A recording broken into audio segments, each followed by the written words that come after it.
My name is Jessica, and I'm a PhD student in the bioinformatics program at UCSD. I'm in the McVicker lab at the Salk Institute, and today I'm going to be presenting in place of Dr. Francesca Tillese, because she's at home with her baby Elettra. And today I'll be talking about our work using single nucleus sequencing to study cocaine addiction in outbred rats. So what's unique about our work is that we're using single cell sequencing technologies to study addiction. To date, there aren't a lot of published studies on substance use disorders that utilize single cell sequencing technologies. And the problem is with bulk tissue methods or bulk sequencing methods, it can be hard to detect cell type specific signal. In our case, by using single cell sequencing, we can get biological measurements for individual cells, which will allow us to identify distinct cell types and capture signal that otherwise would be undetected in a bulk sequencing assay. I won't spend too much time talking about the animal model because Dr.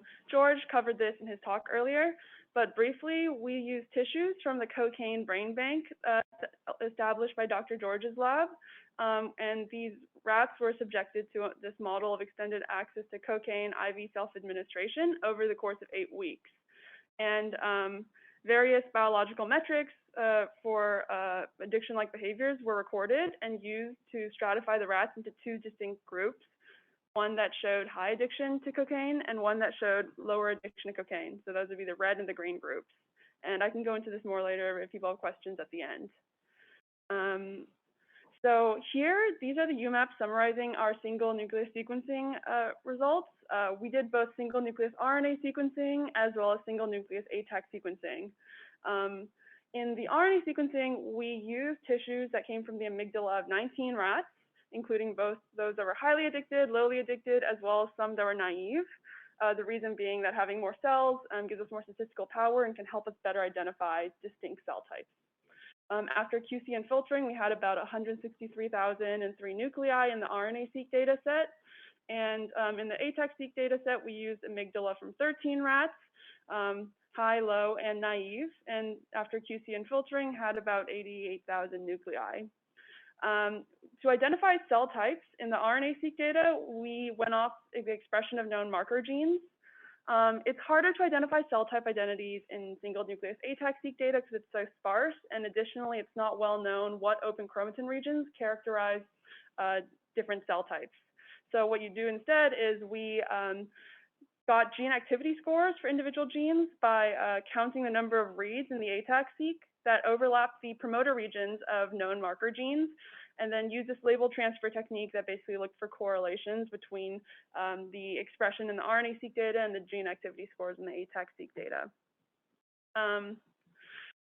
But we also did further analyses of our inhibitory neurons. We reclustered them and looked for the expression of marker genes to identify subtypes of inhibitory neurons. And we were able to identify some that have previously been reported in the literature as being present in the amygdala, so that was good.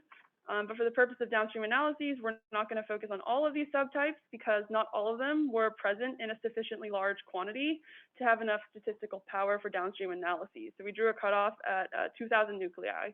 We only did analyses for cell types that were present in at least 2,000 nuclei in our data set. Here I am showing a summary of our differential gene expression analysis that we performed in a cell type specific manner on our data.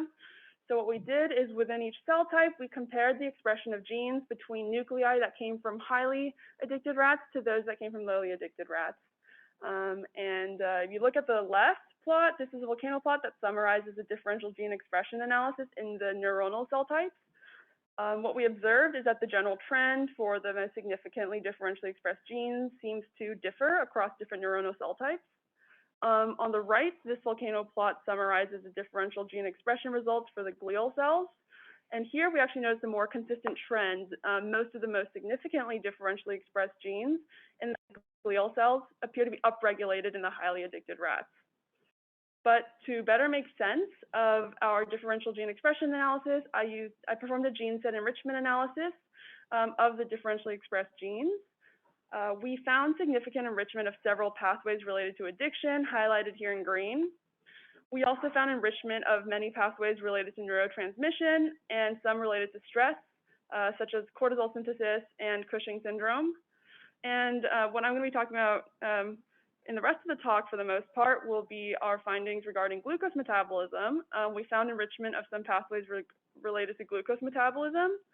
I'd like to draw your attention to the glycolysis and gluconeogenesis pathway, which we found to be significantly enriched in astrocytes, excitatory neurons, oligodendrocytes, and the SST subtype of inhibitory neurons. So we'll take a closer look at these cell types. These volcano plots for these cell types shown here. I've labeled the core enrichment genes for the glycolysis pathway, which showed significant differential gene expression in these cell types. And these core enrichment genes, which are the ones that primarily drive the enrichment result in the gene set enrichment analysis shown in the previous slide, they appear to be consistently downregulated in these cell types. And that seems to be consistent with reports of reduced glycolysis in the brains of, in the addicted brains of both human and mice. Additionally, astrocytes are known to play an important role in metabolism in the brain. And so taking a closer look at glycolysis, I now want to draw your attention to methylglyoxal, which is a byproduct of glycolysis. And it's known to be a partial agonist for the GABA A receptor. And so taking all of this together, we came up with a hypothesis that following protracted abstinence in highly addicted rats, there's reduced glycolysis in specific cell types, which leads to reduced levels of methylglyoxal, which impairs GABA transmission. And this would also be supported by some findings in the literature that have reported reduced GABAergic transmission following cocaine withdrawal. Interestingly, methylglyoxal also has some cytotoxic effects in other cells and has been linked to issues such as diabetes, inflammation, and neurodegeneration. And so there exists this glyoxylase pathway which breaks down methylglyoxal into D-lactate. And so to test our hypothesis, we took advantage of this pathway and used a small molecule inhibitor, PBBG, to inhibit the GLO1 enzyme, which drives this pathway. So in theory, by downregulating this pathway, we should be able to rescue levels of methylglyoxal and restore levels of GABA transmission. So our collaborators, we performed in the lab systemic administration of the GLO1 inhibitor by intraperitoneal injection to rats phenotyped as both highly addicted and lowly addicted to cocaine following the period of protracted abstinence. And then an hour after injection, they performed a behavioral relapse assay. And looking at the Q-induced relapse following the protracted abstinence, we saw a significant decrease in relapse in the highly addicted rats that were injected with the GLO1 inhibitor. And so this seems to support our hypothesis, and we're pretty excited about that.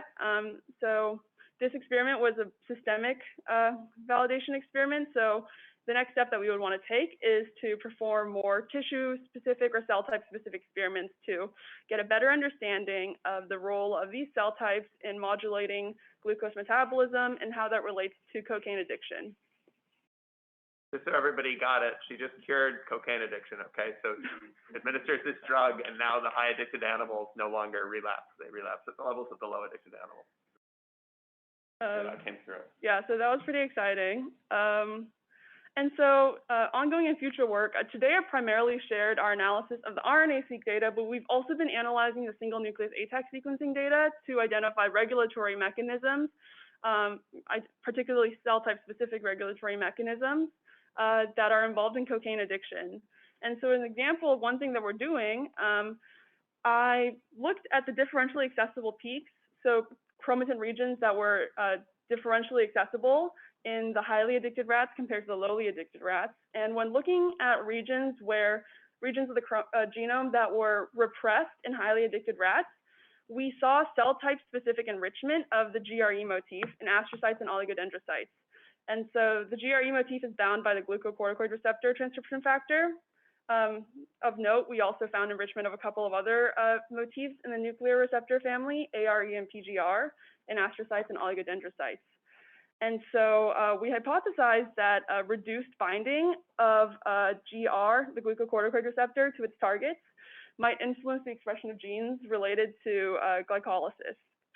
And that seems to be supported by papers that we've found that have shown that the glucocorticoid receptor is involved in astrocyte metabolism and also in modulating responses to morphine by modulating lactate release in astrocytes. And so we are planning to further explore the role of the GRE motif in astrocytes and glucose metabolism with further computational analyses. And I believe Francesca and Giordano also have an RNA fish experiment plan to show the expression of the GR transcription factor in astrocytes or in the amygdala. Another thing that I've been trying to do on the side is measure enrichment of risk variants for addiction and addiction-like behavior in the differentially accessible peaks. I've actually previously done a similar experiment, but measuring the heritability of human risk variants for alcohol and nicotine addiction in cell type specific open chromatin regions. And we did see clear cell type specific enrichment of heritability for those traits. So in theory, looking at differentially accessible peaks should give us even stronger signal and give us a better idea of which cell types are responsible for regulating responses that are, or cellular responses that are important in cocaine addiction. And then I touched on this in the previous slide, but we'd like to perform more targeted validation experiments to study our findings regarding glucose metabolism in specific cell types and glion-neuron communication and how that pertains to cocaine addiction. So that's all that I have for today. And I'd like to thank all the people involved in this project, my PI Graham, Francesca and her lab. They generated all the single nucleus sequencing data. Olivier's lab for establishing and maintaining the brain bank and providing us with the tissues. And obviously Abe's lab for being a great resource for this project. And of course, baby Elettra, who was actually on a meeting that I had with Francesca yesterday and contributed a lot. So yeah.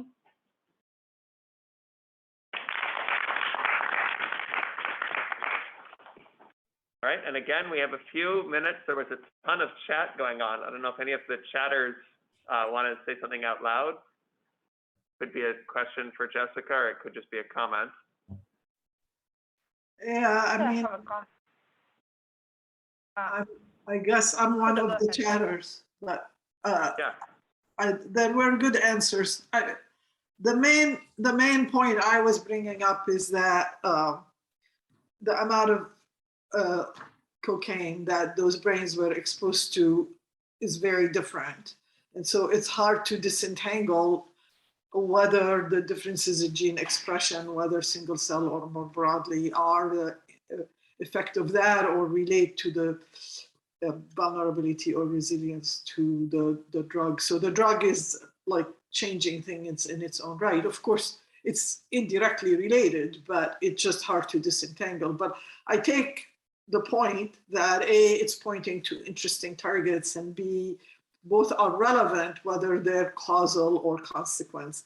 They are relevant. It's just a matter of thinking through how to relate that to kind of initial predisposition versus downstream consequences. Can I just, go ahead, somebody else. Yeah, I agree with you, Huda. I think for my half of me, that is a really basic researcher, it's always a problem that I struggle with. But my other half always tells me, well, all the human studies, they always compare, cocaine use disorder versus non-cocaine use disorder. And they also have a huge difference in cocaine intake, right? And so part of me is also trying to mimic what we are doing in human to like improve the translational model. So, I mean, I guess we're never gonna. Convergence will help also. Like, like our model where we can tell ahead of time and see differences versus you can tell, we see astrocytes in glia being predictive. And so I think in the end, the convergence will help us, but it's something we've struggled with. Yeah. So that's why it's on my mind. So it's not a criticism, it's a... No, I totally agree. And the great thing with the biobank is that we can pair animal for the intake, right? So we could do a follow-up study where we make pair of animals with exactly the same intake, but some show higher PR, higher complexity, right? And then we can answer that question. We just need to have someone motivated to do it. And I just want to add and I just want to add and plug intermittent access because we get very robust increases in motivation as measured by progressive ratio, and the total amount of intake is actually really small. So by comparing long access and intermittent access, which we're going to do, we'll be able to dissociate, total drug exposure from motivation. So that is, once we catch up with Olivier, we're going to have a lot of really interesting comparisons to make.